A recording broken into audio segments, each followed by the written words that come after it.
Hello बच्चों, मैं physics वाला टीचर अरुण शर्मा आपका स्वागत करते हैं। कैसे हैं आप लोग बच्चों? आज हम लोग पढ़ेंगे करंट डेंसिटी के बारे में। जी हाँ, करंट डेंसिटी।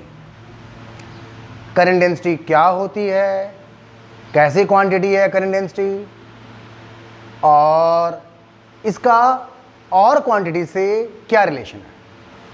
इसके बाद हम लोग पढ़ेंगे ओम्स लॉ के बारे में। ओके, तो चलिए स्टार्ट करते हैं हम लोग करंट डेंसिटी के बारे में। बच्चों, करंट डेंसिटी, नाम पे जाओ, करंट की डेंसिटी। इलेक्ट्रिक करंट के बारे में तो आप जानते ही हैं, आप पढ़ चुके हैं पहले। इलेक्ट्रिक करंट क्या होता है? The rate of flow of charge with respect to time. अब मान लो कि ये करंट किसी वायर में फ्लो कर रही है। एक वायर है मोटा, एक वायर है पतला। सपोज हमने एग्जांपल लिया 10 एम्पीयर करंट। अब जो 10 एम्पीयर की करंट है वो किसी वायर में फ्लो कर रही है। अब वो करंट कितने दूर में फैली हुई है? जैसे मान लो ये वायर है, मैं इस पेन को वायर का एग्जांपल दे रहा हूं। अब अगर इस वायर में 10 एम्पीयर की करंट फ्लो कर रही है तो इसका क्रॉस सेक्शन आपको ये दिखाई दे रहा है, वो इतने दूर में फैली होगी। लेकिन अगर कोई मोटा वायर है, मान लो कि ऐसे ऐसे मैं 3-4 पेन मिला दिया, देखिए मैंने एक पेन और ले लिया, ऐसे ले लिया, 2 पेन है। अब अगर वही 10 एम्पीयर करंट इन दोनों में मिला के फ्लो करे तो ये एरिया ज़्यादा हो गया। इसका मतलब इसमें वो करंट बहुत, अगर मैं करंट को छोटी छोटी लाइन मान लूँ, पतली पतली लाइन मान लूँ, तो बहुत क्या होंगे, वो दूर दूर होंगे। तो करंट कितना फैला हुआ है, करंट कितना डिस्ट्रीब्यूटेड है, उस चीज को हम लोग करंट डेंसिटी से एक्सप्लेन करते हैं। तो हुआ क्या? Amount of electric current passing through the unit cross sectional area of the wire of the conductor is known as current density. Okay बच्चों, तो हम लोग बात करते हैं करंट डेंसिटी की। तो हमारा टॉपिक है current density. Current density, okay. तो सबसे पहले बच्चों हम लोग क्या बताएंगे आपको इसके बारे में? इसकी डेफिनेशन क्या होती है? करंट डेंसिटी की डेफिनेशन है amount of electric current, amount of electric current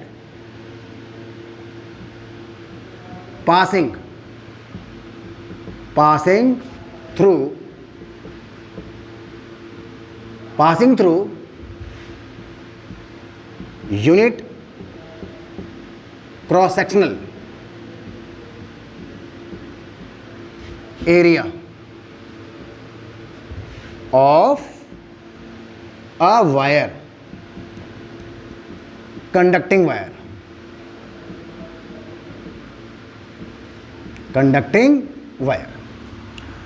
मतलब बच्चों ये हुआ कि अगर आपके सामने ये कंडक्टिंग वायर है, ओके, स्ट्रेट वायर, ये कंडक्टिंग वायर, स्ट्रेट वायर, इसमें करंट फ्लो कर रहा है। सपोज इसमें जो करंट फ्लो कर रहा है बच्चों, उसका अमाउंट आई है। ये करंट ऐसे फ्लो कर रहा है along the length of the wire, current I flow कर रहा है। और अगर ये क्रॉस सेक्शनल एरिया, अगर बच्चों इसका एरिया मैं ए ले लेता हूं, ठीक, तो ये करंट इस पूरे एरिया में डिस्ट्रीब्यूटेड है। तो करंट डेंसिटी का magnitude, the numerical value of the current density, जिसको हम लोग जे से रिप्रेजेंट करते हैं बच्चों, जे इज इक्वल टू हो जाएगा I upon A. Current density की numerical value J is equal to I upon A. इतनी बात समझ आएगी आपको? यहां से अगर आप करंट डेंसिटी की यूनिट को देखेंगे तो क्या मिलेगा आपको? Ampere per metre square. ये इसका एमके सिस्टम में यूनिट है एम्पियर पर मीटर स्क्वायर। तो ये बच्चों सिर्फ इसके मैग्नीट्यूड की बात है, इसके वैल्यू की बात है। अब हम पूछते हैं कि करंट डेंसिटी कैसी क्वांटिटी है? ये स्केलर क्वांटिटी है कि वेक्टर क्वांटिटी है? तो बता दूं बच्चों आपको, आपकी जानकारी के लिए, current density is a vector quantity. जी हाँ, ये वेक्टर क्वांटिटी है, इसकी डायरेक्शन होती है। अब आप सोच रहे होगे सर इलेक्ट्रिक करंट तो स्केलर क्वांटिटी थी, तो ये वेक्टर क्वांटिटी है। ऐसा क्यों? तो बच्चों एक बात बताऊं आपको, जो एरिया वेक्टर होता है, एरिया को हम एज ए वेक्टर ट्रीट करते हैं। और आप पहले भी पढ़ चुके हो कि एरिया वेक्टर की डायरेक्शन क्या होती है। एरिया वेक्टर की जो डायरेक्शन होती है हमेशा प्लेन के परपेंडिकुलर होती है। हाँ, अगर आपने कोई भी सरफेस लिया, उस सरफेस के परपेंडिकुलर डायरेक्शन में एरिया वेक्टर होता है। सपोज मैंने आपसे बोला ये आप हथेली देख रहे हैं, पाम, इसका एरिया जो भी होगा वो किधर होगा? इस सरफेस के परपेंडिकुलर इधर की ओर होगा। तो इसी तरह से क्या होगा कि अगर मैं इस वायर की बात करूं, इस वायर में देखो जो इलेक्ट्रिक करंट है इसके क्रॉस सेक्शन में डिस्ट्रीब्यूटेड है, तो इसका जो ये वाला जो एरिया है इसका डायरेक्शन किधर होगा बच्चों? इसके प्लेन के परपेंडिकुलर इधर की ओर होगा। This will be direction of area vector. ठीक है, तो होगा क्या, हम लोग इसको एज ए वेक्टर क्वांटिटी इसको ट्रीट करते हैं। किसको? करंट डेंसिटी को। ठीक, तो ये हमेशा ध्यान देना कि जब भी किसी भी वायर में करंट फ्लो कर रहा है तो करंट डेंसिटी का मैग्नीट्यूड किधर क्या होता है? Magnitude the amount of current per unit cross section area. Okay बच्चों, अब बात ये आती है, अगर मान लीजिए कि मैं इस वायर में थोड़ा सा कुछ डिफरेंट टाइप का क्रॉस सेक्शन ले लेता हूं। कैसे? सपोज कि ये वायर है, ओके, इस वायर में सेम अमाउंट का करंट फ्लो कर रहा है, ऐसे। ठीक, अब मैंने यहां पर एक ऐसा क्रॉस सेक्शन ले लिया, ऐसा क्रॉस सेक्शन। देखो आपको पता है कि ये वाला क्रॉस सेक्शन एरिया कितना है? ए। तो बच्चों ये बताओ कि अगर इसकी वैल्यू ए है तो क्या इसकी भी वैल्यू ए होगी? नहीं, ये तो आपको ज्यादा बड़ा दिखाई दे रहा है, इसकी वैल्यू तो ए हो ही नहीं सकती। तो क्या करें हम लोग? समझना मेरी बात को। इसका एरिया किधर था? इसका एरिया जो डायरेक्शन है वो इस तरफ था। तो बच्चों ये जो आपने क्रॉस सेक्शन लिया है इसका एरिया वेक्टर किधर होगा? इस प्लेन के परपेंडिकुलर इस तरफ होगा। ठीक, और सपोज कि जो ये वाला एंगल है, ये वाला एंगल बच्चों थीटा है। तो जब हम लोग इस पॉइंट पे करंट डेंसिटी डिफाइन करेंगे तो कौन सा क्रॉस सेक्शन लेंगे? ये वाला क्रॉस सेक्शन लेंगे। अगर मान लीजिए कि इसकी वैल्यू कितनी है, मान लिया इसकी वैल्यू ए डैश है, ये जो एरिया है अगर इसकी वैल्यू ए डैश है तो बच्चों जो ये वाला एरिया है, ये एरिया कितना होगा? ऑब्वियस सी बात है, इस एरिया की वैल्यू इस ए डैश से कम होगी। कितनी होगी? वो हो जाएगी ए डैश कॉस थीटा। बात समझ आएगा? ये एरिया हो जाएगा ए डैश कॉस थीटा। तो यहां पर करंट डेंसिटी की वैल्यू क्या हो जाएगी? करंट तो बच्चों उतना ही फ्लो कर रहा है आई, तो यहां पे करंट डेंसिटी हो जाएगा J dash equals to current I upon A dash cos theta. ऐसे निकालते हैं हम लोग। ठीक, अब सपोज कि मेरे पास एक वायर है, उसमें करंट जो है उसे क्रॉस सेक्शन में डिस्ट्रीब्यूटेड है। मुझे किसी एलिमेंट से निकालना है, मुझे ये पता करना है कि एक छोटे से एलिमेंट से कितनी करंट पास हो रही है। ठीक, उसके लिए बच्चों मैं आपको एक डायग्राम और बना के दिखाता हूं, इसको ध्यान से समझिएगा। ये क्रॉस सेक्शन एरिया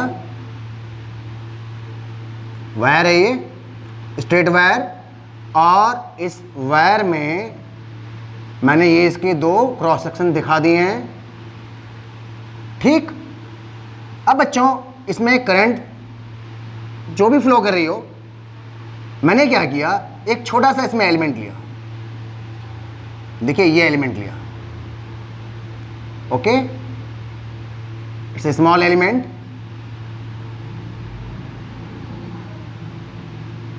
ठीक है, आपको दिखाई दे रहा है ये स्मॉल एलिमेंट है।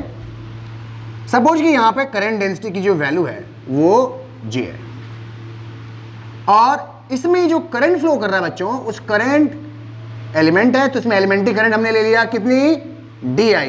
DI is the elementary current. इस छोटे से क्रॉस सेक्शन में जो हमने एलिमेंट लिया है उसमें करंट की वैल्यू बने ली DI। ओके, और सपोज कि मैंने बोल दिया ये क्रॉस सेक्शन एरिया, ये वाला क्रॉस सेक्शन एरिया अगर D है तो इसका एरिया किधर होगा, डायरेक्शन क्या होगी, इसकी डायरेक्शन ये हो जाएगी, ये हो जाएगी DA। ये बच्चों थीटा एंगल पर है, अगर ये थीटा एंगल पर है तो यहां पे करंट डेंसिटी की वैल्यू क्या हो जाएगी, डेफिनेशन से देखो, J is equals to small current DI upon DA cos theta. J is equals to DI upon DA cos theta. यहां से अगर आप DI निकालते हैं तो DI इक्वल टू क्या हो जाएगा, J into DA cos theta. अगर आप ध्यान से देखिए तो यहां पर दो वेक्टर क्वांटिटीज का डॉट प्रोडक्ट है। एक वेक्टर क्वांटिटी कौन सी है, J करंट डेंसिटी, बच्चों दूसरी कौन सी है, एरिया वेक्टर DA। तो इसको हम लोग ऐसे भी कर सकते हैं, DI equals to vector J dot vector DA। तो ये करंट कौन सी है बच्चों, ये स्मॉल करंट है जो इस जो एलिमेंट है ना वहां से जो फ्लो कर रही है। तो अभी बात आती है, अच्छा बताओ तो टोटल करंट कितनी हुई, तो हम लोग क्या करेंगे, इसको हम लोग within proper limit integrate कर देंगे। तो टोटल करंट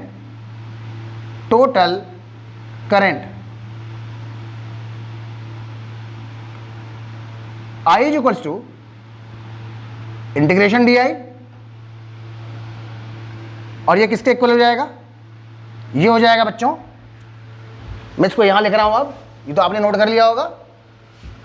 अच्छा जल्दी से नोट कर लो, ठीक, इसको आप लोग नोट करिए और तब मैं इस पार्ट को फिर आगे कंटिन्यू करता हूं। बहुत छोटी चीजें हैं, आई होप कि आपको सभी चीज सब कुछ समझ में आ गया होगा, बहुत सिंपल सा है, ठीक है। इसमें छोटे से फॉर्मूले हैं, कुछ उनके एप्लीकेशंस हैं, ठीक। तो चलिए मैं इस पार्ट को अब मैं यहां नोट कर रहा हूं।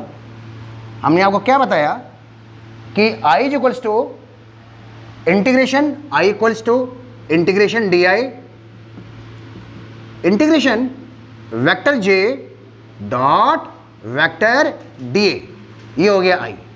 ये बच्चों टोटल करंट की वैल्यू आ गई जो आप इस क्रॉस सेक्शन से निकाल रहे हैं। ओके, क्लियर हो गया सबको। अब बात करते हैं इसकी यूनिट। मैंने आपको पहले बताया इसकी यूनिट क्या होगी, इसकी यूनिट हो जाएगी, देखो फॉर्मूला क्या है, J is equal to I upon A, यानी कि करंट अपॉन एरिया। करंट की यूनिट क्या होती है, एम्पियर, एरिया की क्या होती है, मीटर स्क्वायर। तो इट्स वेरी वेरी इजी, इसकी यूनिट हो जाएगी, यूनिट क्या हो जाएगी बच्चों, ampere per metre square. And what will be the dimensional formula of current density, इसका डायमेंशनल फॉर्मूला बच्चों देखो क्या हो जाएगा, एम्पियर का पता है आपको, A होता है, इसको ऐसे कर दिया। मीटर का क्या होता है, L, मीटर स्क्वायर क्या हो जाएगा, L2, इसको सॉल्व कर दिया तो आंसर हो जाएगा AL-2। ये हो जाएगा करंट डेंसिटी का डायमेंशनल फॉर्मूला। बच्चों ये तो था करंट डेंसिटी से रिलेटेड कुछ इंपॉर्टेंट छोटी सी डेफिनेशन। अब करंट डेंसिटी से रिलेटेड कुछ और भी पॉइंट्स हैं जो कि आपको जानना बहुत जरूरी है। वो क्या, एक दो तो आपको मैं पहले बता चुका हूं कि करंट डेंसिटी स्केलर क्वांटिटी नहीं है, ये वेक्टर क्वांटिटी होती है। ओके, अच्छा अगर ये वेक्टर क्वांटिटी है तो उसकी डायरेक्शन क्या होगी, ध्यान देना, आप जिस वायर में करंट फ्लो करा रहे हो उस वायर में बच्चों जरूर कोई ना कोई इलेक्ट्रिक फील्ड जरूर होगा, क्योंकि उसी इलेक्ट्रिक फील्ड के कारण फ्री इलेक्ट्रॉन पर फोर्स लगा है और वो फ्री इलेक्ट्रॉन मूव कर रहे हैं। तो अब बात आती है कि डायरेक्शन क्या है, तो आंसर है करंट डेंसिटी की डायरेक्शन हमेशा इलेक्ट्रिक फील्ड की डायरेक्शन के अलोंग होता है। ध्यान देना इस बात का, मैं रिपीट करता हूं, direction of current density in a conductor is always along the direction of electric field applied। Okay, तो मैं इस पॉइंट को बच्चों यहां मैं इसे नोट कर देता हूं, ठीक है। Direction of current density is always along the direction of electric current. Direction of current density is always along the direction of electric field inside wire. Okay बच्चों, पॉइंट नंबर 2। बच्चों, करंट डेंसिटी किसी material में किसी point का characteristic होता है, याद रखिएगा। Current density in a conducting wire is the characteristic of A point. ऐसा मत सोचना कि पूरे वायर के लिए होता है, नहीं नहीं नहीं नहीं, हर पॉइंट के लिए इसकी बात करते हैं हम लोग। मेरी बात समझ गया आप? तो मैं लिख देता हूं J, vector J is a characteristic of a point in conductor. Okay बच्चों, समझ आ गया? अब एक काम करते हैं, एक छोटा सा न्यूमेरिकल करते हैं इसके ऊपर, बहुत छोटा सा न्यूमेरिकल। आप जरा ध्यान से देखना है इसको। क्वेश्चन ये है कि अगर मान लीजिए ये एक स्ट्रेट वायर है,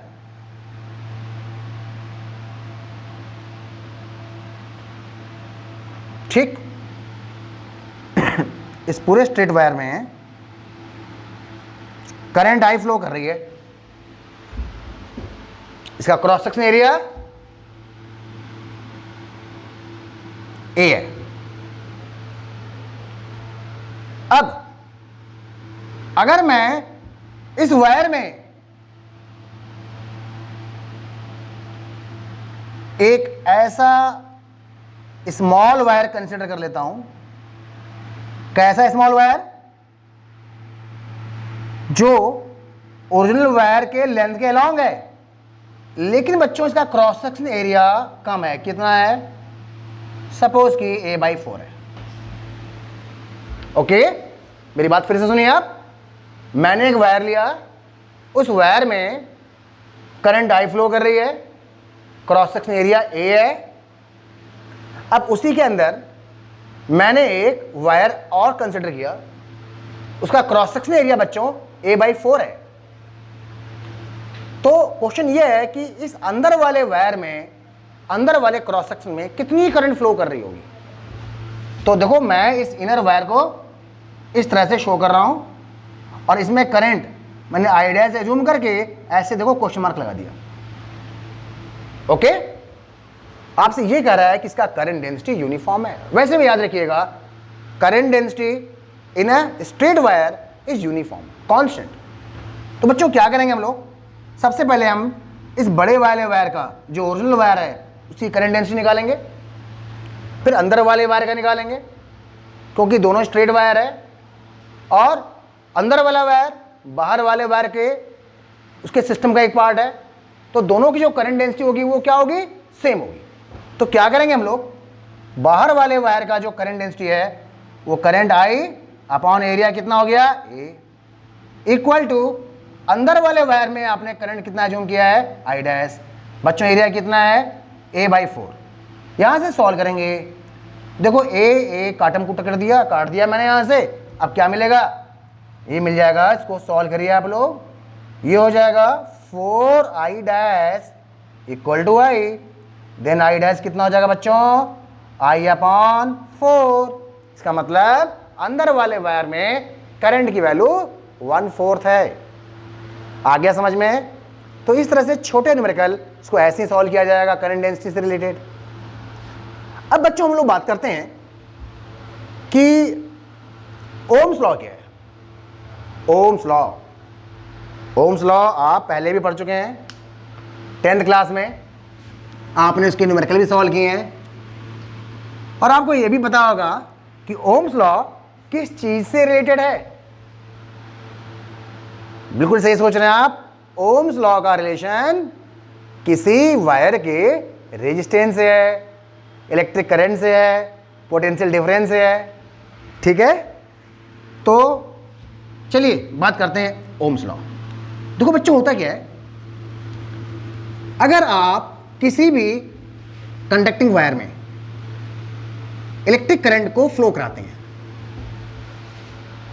या आप यूं समझ लीजिए कि अगर आपने कंडक्टिंग वायर के अक्रॉस पोटेंशियल डिफरेंस आपने अप्लाई कर दिया, तो जब आप पोटेंशियल डिफरेंस अप्लाई करेंगे, वही पुरानी बात, क्या होगा, इलेक्ट्रिक फील्ड डेवलप होगा। उस इलेक्ट्रिक फील्ड के कारण जितने भी फ्री इलेक्ट्रॉन्स हैं उन पर बच्चों फोर्स लगेगा। उस फोर्स के कारण क्या होगा, वो फ्री इलेक्ट्रॉन्स एक्सेलरेट होंगे, मोशन में आएंगे ना, और फिर क्या होगा, फिर डिशम डिशम उनके बीच में मारपीट चालू हो जाएगी। अरे भाई, वो टक्कर मारेंगे एक दूसरे को। अच्छा, अगर टक्कर मार रहे हैं इसका मतलब उनका मोशन प्रॉपर नहीं हो पा रहा है, वो लड़ रहे हैं, उनकी बहुत सी एनर्जी तो लड़ने में निकल जाएगी। बस इसी को बोलते हैं हम लोग इलेक्ट्रिकल रेजिस्टेंस। तो एक बार फिर से समझिए, जब आप किसी कंडक्टर के अक्रॉस पोटेंशियल डिफरेंस अप्लाई करेंगे तो इलेक्ट्रिक फील्ड आएगा। इलेक्ट्रिक फील्ड के कारण हर फ्री इलेक्ट्रॉन पे फोर्स लगेगा, फोर्स के कारण वो एक्सेलरेट होंगे तो उनकी वेलोसिटी बढ़ेगी, कोई इधर जाएगा कोई उधर जाएगा, एक रैंडम मोशन होगा और उनके बीच में कोलिजन स्टार्ट हो जाएगा। अगर कोलिजन स्टार्ट होगा तो उनका मोशन कंटिन्यूस नहीं रहेगा। दिस हैपनिंग, ये जो चीज उत्पन्न हुई है, ये जो रेजिस्टेंस हुआ, जो हिंड्रेंस आ रहा है, इसी को हम बोलते हैं रेजिस्टेंस। ठीक, मतलब ऐसा होता है बच्चों कि ये वायर है, मान लीजिए कोई स्ट्रेट वायर है, कंडक्टिंग वायर है, यहां पे आपने एक बैटरी लगा दी, प्लस माइनस V वोल्ट की बैटरी लगा दी। ये क्या है, ये स्विच है, स्विच को ऑन किया, ये आ गया प्लस पे, ये आ गया माइनस पे। यहां पे फ्री इलेक्ट्रॉन थे, अब इन पर फोर्स लगना स्टार्ट हो गया इधर की ओर। ये जितने भी फ्री इलेक्ट्रॉन्स हैं सबके सब प्लस वाले एंड की तरफ अट्रैक्ट होंगे। ओके, अब साथ में टक्कर मारेंगे। अब बच्चों होगा क्या, अगर आपने इस बैटरी को चेंज करके किसी और हाई वोल्टेज की बैटरी लगा दी, तब ये चीज, ये जो टक्कर बोल रहा हूं ना, जो इलेक्ट्रॉन की भागम भाग है, वो और तेज हो जाएगी। और हाई वोल्टेज लगाओगे तो ये भागम भाग और तेज हो जाएगी। और आपको पता है जब इलेक्ट्रॉन फ्लो कर रहा है, मूव कर रहा है, तो करंट आएगी। तो बच्चों होता क्या है, इसमें जो करंट फ्लो करेगा, जो इलेक्ट्रिक करंट आएगा, आपको ये तो पता है कि इस इलेक्ट्रिक करंट की डायरेक्शन इन इलेक्ट्रॉन के मोशंस के अपोजिट होती है। अगर इलेक्ट्रॉन्स राइट से लेफ्ट आ रहे हैं तो इलेक्ट्रिक करंट की डायरेक्शन लेफ्ट टू राइट हो जाएगी। तो ये जो करंट है I, this is directly proportional to the potential difference applied, I proportional to V। Okay, मेरी बात समझ आ रही है आपको? The amount of electric current produced is directly proportional to the potential difference applied. जब आप इसको हटाते हो तो एक प्यारा सा कांस्टेंट आता है बच्चों, G। हाँ जी, G आता है। इस G को बोलते हैं conductance of the material. I proportional to V, proportionality हटाया, कांस्टेंट आया capital G, I equal to GV। G को बोलते हैं, G is a constant of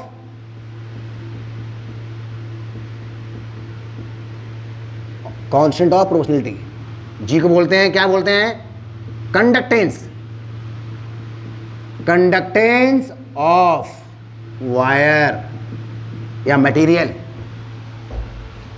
okay. और बच्चों इस जी के रेसिप्रोकल को बोलते हैं हम लोग इलेक्ट्रिकल रेजिस्टेंस। ध्यान दीजिएगा, जी इज कंडक्टेंस, जबकि जी के रेसिप्रोकल को क्या बोलेंगे हम लोग, इलेक्ट्रिकल रेजिस्टेंस। तो लिख देता हूं मैं, G is equal to 1/R। R को बोलते हैं इलेक्ट्रिकल रेजिस्टेंस, इलेक्ट्रिकल रेजिस्टेंस।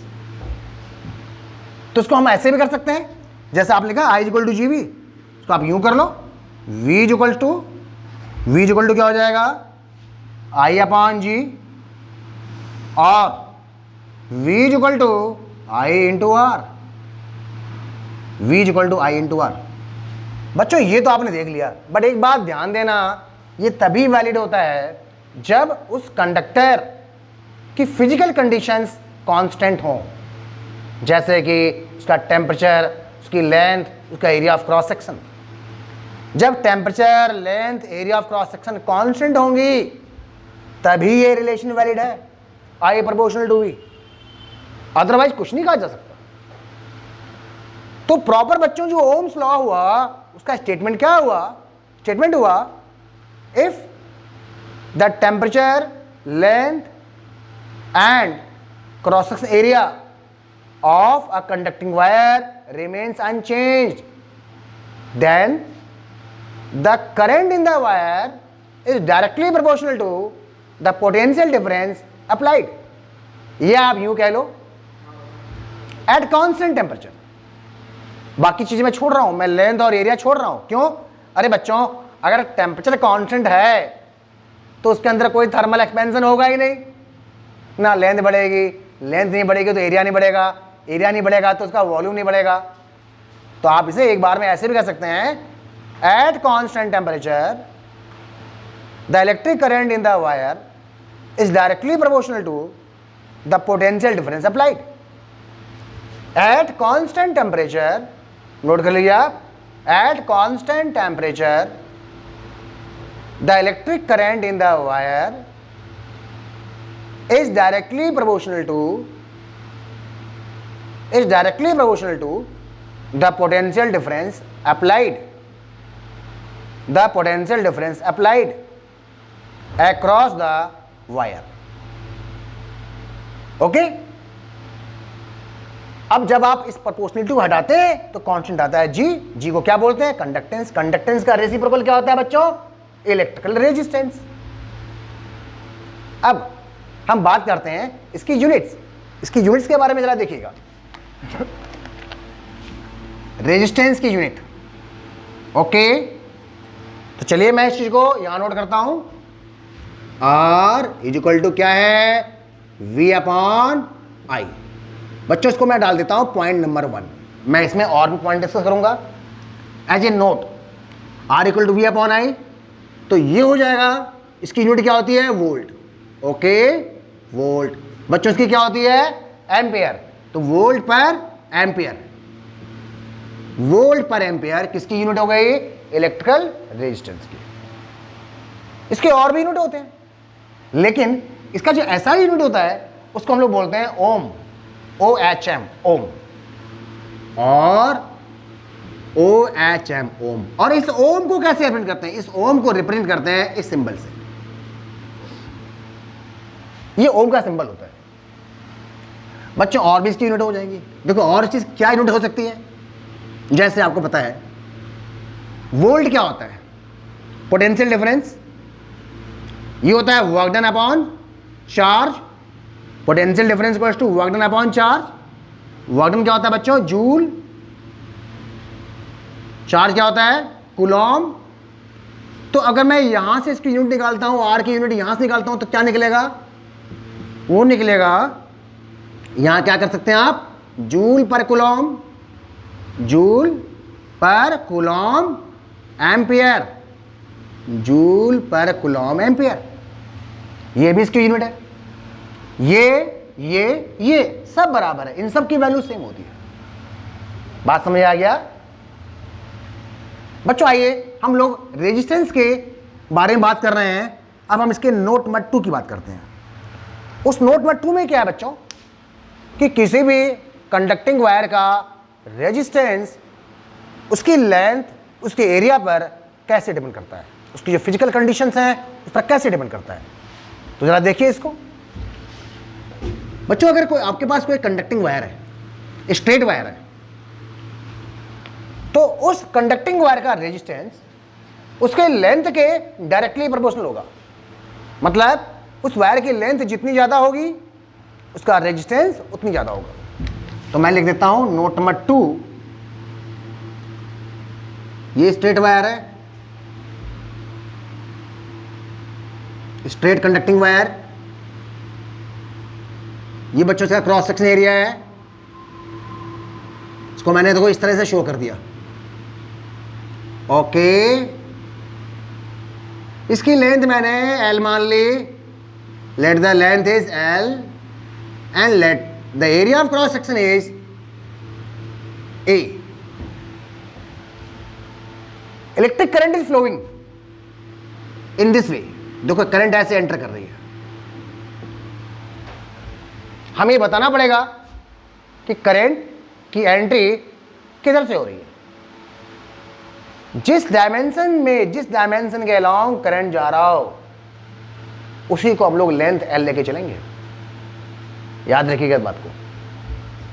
तो बच्चों इसका जो रेजिस्टेंस है, resistance R is directly proportional to the length of conductor and is inversely proportional to the area of cross section. Inversely proportional to the area of cross section. R proportional to L upon A. जब आप इसको हटाते हैं फिर एक छोटा सा constant आता है rho, RHO rho, R equal to rho into L upon A. This rho is known as resistivity और एक और नाम है स्पेसिफिक रेजिस्टेंस। इस रो की वैल्यू डिपेंड करती है कि वायर कौन से मटेरियल का बना हुआ है, वायर का टेम्परेचर कितना है। So the value of rho depends on the material of wire and temperature of the wire. R is equal to rho L upon A. Okay, specific resistance या रेजिस्टिविटी रो के reciprocal को बोलते हैं हम लोग conductivity. आपने वहां पढ़ा था कंडक्टेंस जिसका सिंबल G था, यहां पर आप पढ़ रहे हैं कंडक्टिविटी। तो ये आपने नोट कर लिया, नोट कर लीजिए आप लोग। मैं वेट करता हूं बच्चों फटाफट। सॉरी बच्चों। ओके, हो गया नोट? ठीक, चलिए इसको हम लोग आगे कंटिन्यू करते हैं और आगे लिखते हैं हम लोग पॉइंट नंबर 2 में ही लिखते हैं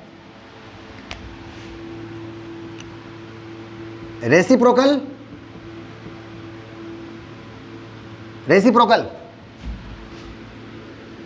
ऑफ resistivity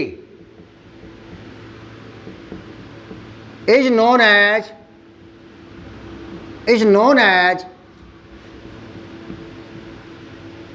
conductivity। बच्चों का सिंबल होता है सिग्मा, इसको सिग्मा बोलते हैं। तो इसका फॉर्मूला क्या हुआ? Sigma is equals to 1 upon rho. अच्छा, रो की यूनिट क्या होगी? Unit of rho. समझना, आपको याद है ये वाला formula R equal to rho L upon है। यहां से हम लोग रो को अगर सेपरेट कर लें तो क्या बन जाएगा? ये rho is equal to R A upon L। Then यहां से इसकी यूनिट क्या आ जाएगी? ये तो हो जाएगा ओम। मीटर स्क्वायर अपॉन मीटर, आप खुद समझिए रो की यूनिट क्या है बच्चों, ओम मीटर। ओम मीटर, ओम मीटर क्या है, किसकी यूनिट है, रो की। रो क्या होता है, रेजिस्टिविटी या फिर स्पेसिफिक रेजिस्टेंस। तो अब क्वेश्चन आता है सिग्मा की यूनिट क्या होगी, कंडक्टिविटी की क्या हो जाएगी। अरे यार सिग्मा क्या है, 1/रो। अरे भैया जब रो को उल्टा किया तो सिग्मा हो गया, तो उसकी यूनिट को उल्टा कर दोगे तो सिग्मा की यूनिट हो जाएगी। तो सिग्मा की यूनिट, यूनिट ऑफ सिग्मा क्या हुआ, 1/ओम मीटर। इसको आप यूं भी कर सकते हैं, कैसे बच्चों, उसको कर दो आप, उसको उल्टा कर दो, ये हो जाएगा मो, MHO, मो पर मीटर। तो ये कंडक्टिविटी की यूनिट हो जाएगी मो पर मीटर। आई होप कि आपको इतना समझ में आ गया होगा। ठीक है, बहुत ही सिंपल सा लैंग्वेज है, छोटे छोटे पॉइंट्स हैं। ओके, अब इसके बाद हम लोग बच्चों कुछ चीजें और देखते हैं। पॉइंट नंबर 1 था, पॉइंट नंबर 2 हो गया बच्चों। पॉइंट नंबर 3 में हम बात करते हैं कि किसी भी मटेरियल, कोई भी मटेरियल है, उसका रेजिस्टेंस टेम्परेचर पर कैसे डिपेंड करता है। ओके, सो पॉइंट नंबर 3 पे आते हैं हम लोग, रेजिस्टेंस के पॉइंट नंबर 3 पे। उसमें क्या है, how the resistance depends on temperature, temperature of the material, right. So point number 3, point number 3, resistance and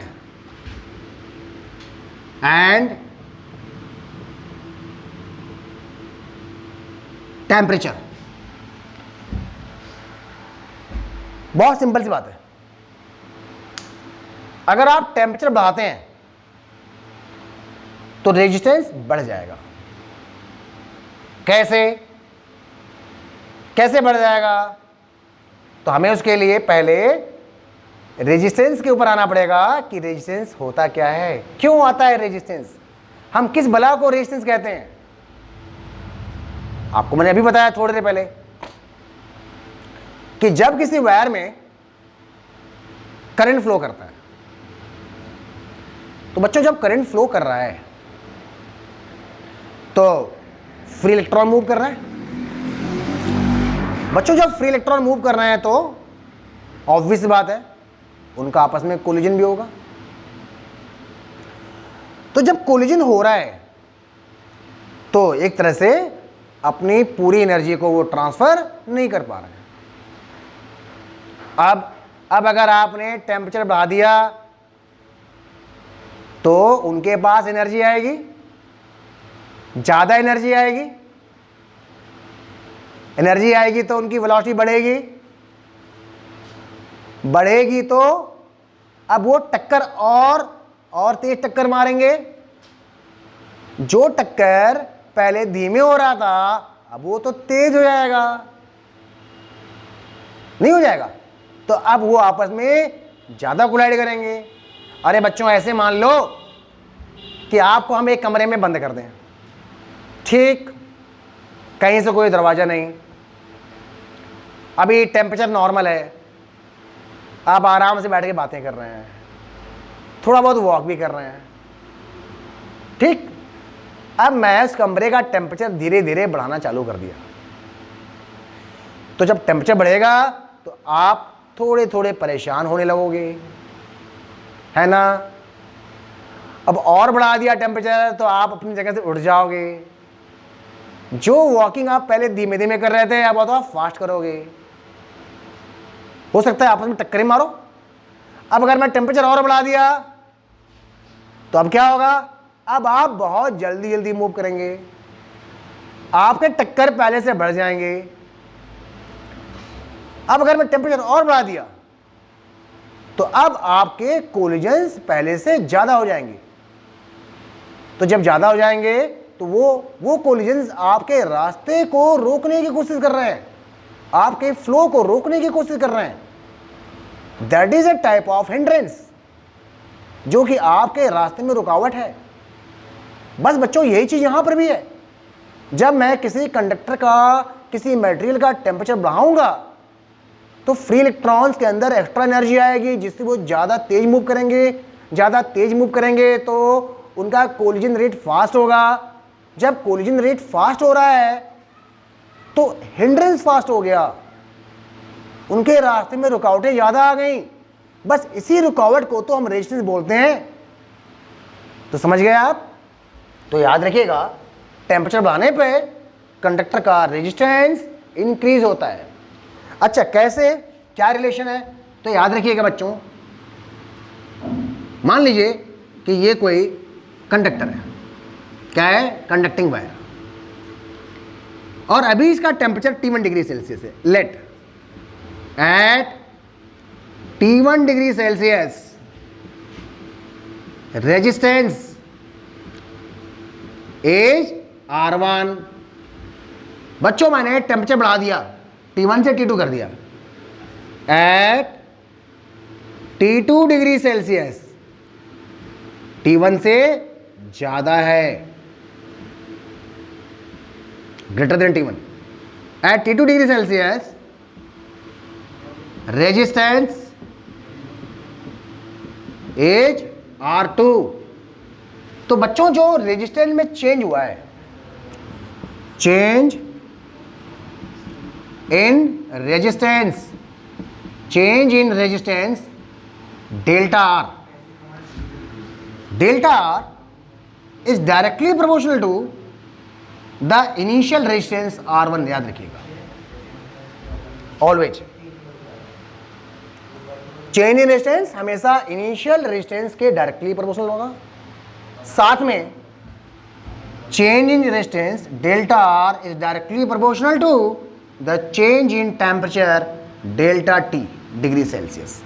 यहां पे याद रखिएगा, डेल्टा T का मतलब है T2 माइनस T1। बच्चों अगर मैं इन दोनों को मिला देता हूं तो क्या हो जाएगा? Delta R directly proportional to R1 delta T। आपको यहां तक समझ आया? Delta R directly proportional to R1 delta T। अगर मैं इसको हटाता हूं, अगर मैं इस प्रोपोर्शनलिटी को हटाता हूं तो एक कांस्टेंट आता है alpha. Delta R equal to alpha R1 delta T। बच्चों इस अल्फा को बोलते हैं कोफिशिएंट ऑफ थर्मल रेजिस्टेंस। क्या बोलते हैं? Coefficient of thermal resistance.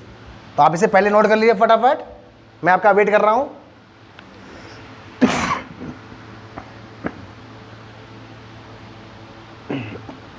तो जब भी आप टेम्परेचर बढ़ाएंगे रेजिस्टेंस बढ़ेगा, ठीक। जबकि सेमी कंडक्टिंग मटेरियल में ऐसा नहीं होता है, उसके बारे में हम लोग बाद में करेंगे डिस्कस। अभी तो फिलहाल हम लोग कंडक्टर के बारे में बात कर रहे हैं, ठीक। तो चलिए इस बात को हम आगे कंटिन्यू करते हैं। हमने क्या लिखा था? Delta R is equals to alpha R1 delta T। Okay, तो यहां से अल्फा हो जाएगा delta R upon R1 delta T। Alpha को बोलते हैं coefficient of thermal resistance, coefficient of thermal resistance. तो बच्चों ये कंसेप्ट है, ये फॉर्मूला है, इसको आप याद रखिएगा। इसको आप ऐसे भी कर सकते हैं, फॉर स्मॉल चेंजेस। अगर ये चेंजेस बहुत छोटे छोटे हैं, आर में चेंज छोटा है, टेम्परेचर में चेंज छोटा है, तो आप इसको डिफरेंशियल फॉर्म में लिख सकते हैं। वो कैसे? अल्फा इज इक्वल्स टू, ये कर दीजिए आप 1 अपॉन आर, और बच्चों इसको कर लो D R by D T. D R क्या है? D R small change in resistance. dt क्या है बच्चों? Small change in temperature. dr है small change in resistance. dt, what is dt? Small change in temperature. Small change in temperature. Okay, ये आपको समझ में आ गया? आप यहां से एक नया फॉर्मूला बना सकते हो। देखो वो कैसे, वो ऐसे।